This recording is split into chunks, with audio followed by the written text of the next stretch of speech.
Nah, di dalam Islam, Bang, apa Habib, bagaimana saya lihat Islam itu sebenarnya harusnya fokusnya juga sama, hidup segambar seturut dengan Muhammad. Nah, permasalahannya sekarang, ini permasalahannya perdebatan kita sekarang di sini.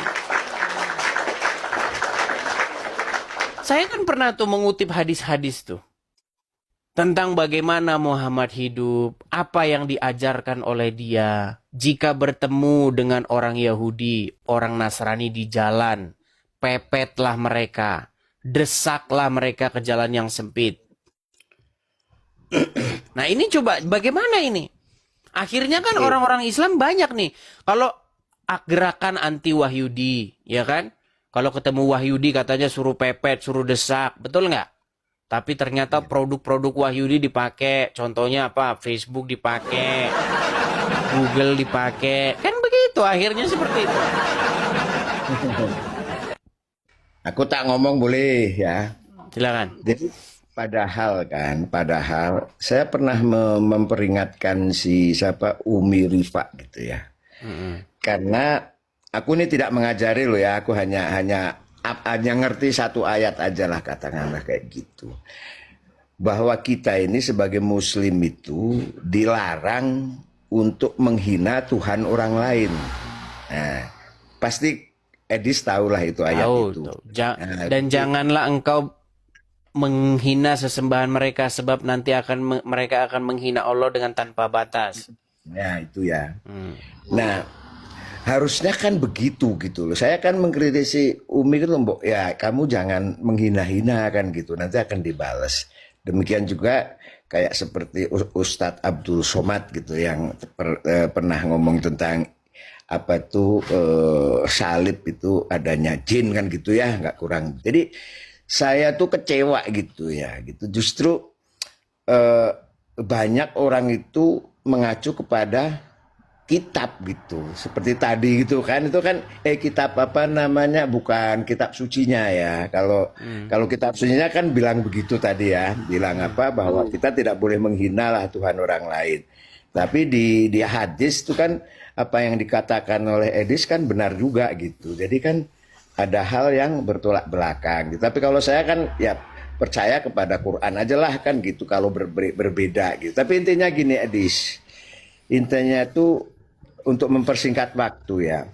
Saya ingin itu orang yang tampil di sini ya bukan kayak yang kayak tadi gitu. Tapi Nah, orang itu dia. Itu dia. Saya pengen ada satu perkembangan lah diskusinya. Jangan kenapa kau menuhankan Yesus.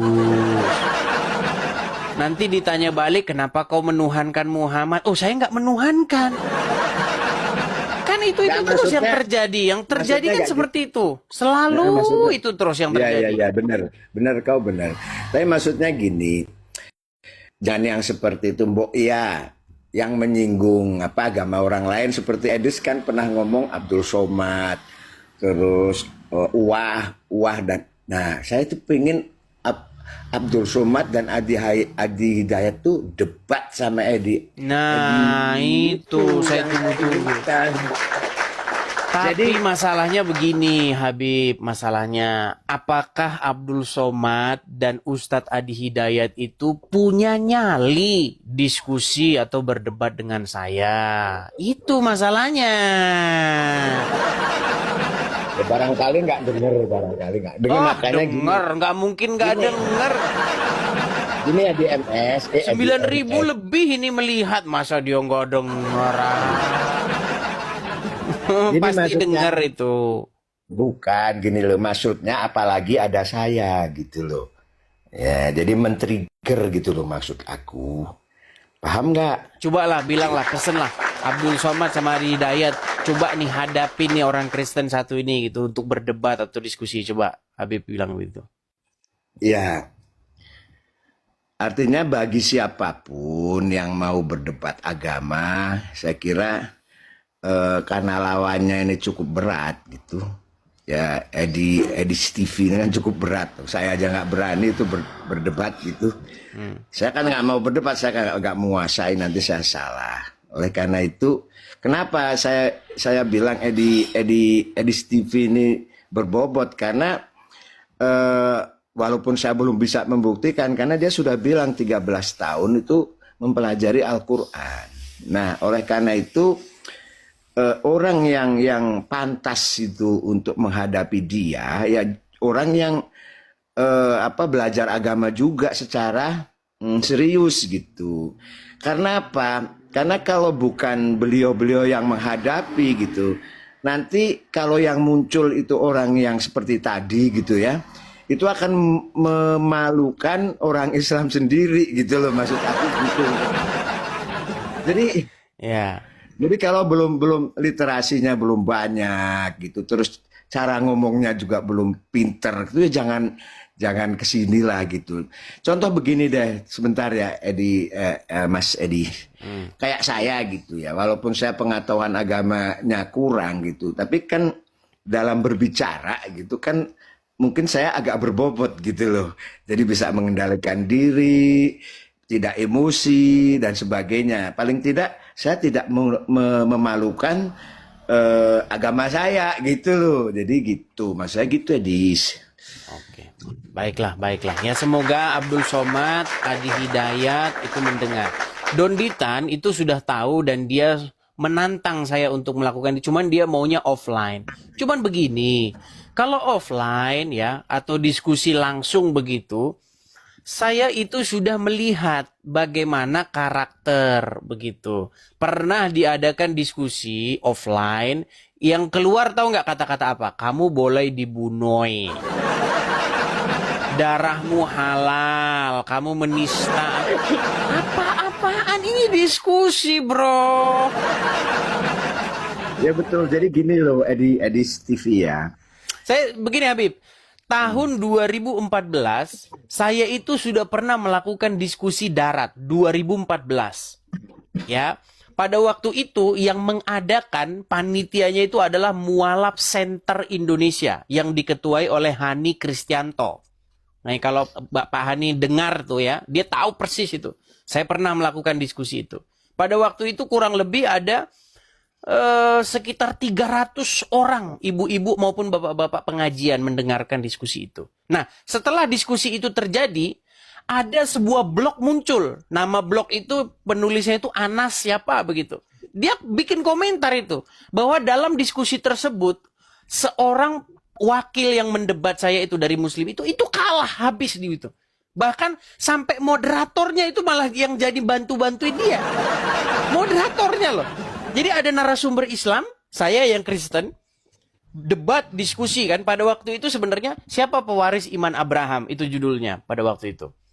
Nah, muncullah penulis blog itu yang namanya Anas itu pada waktu itu dibilang, Pak, saya melihat diskusi ini secara jujur, sesungguhnya umat Islam tidak bisa mempertahankan argumen-argumennya.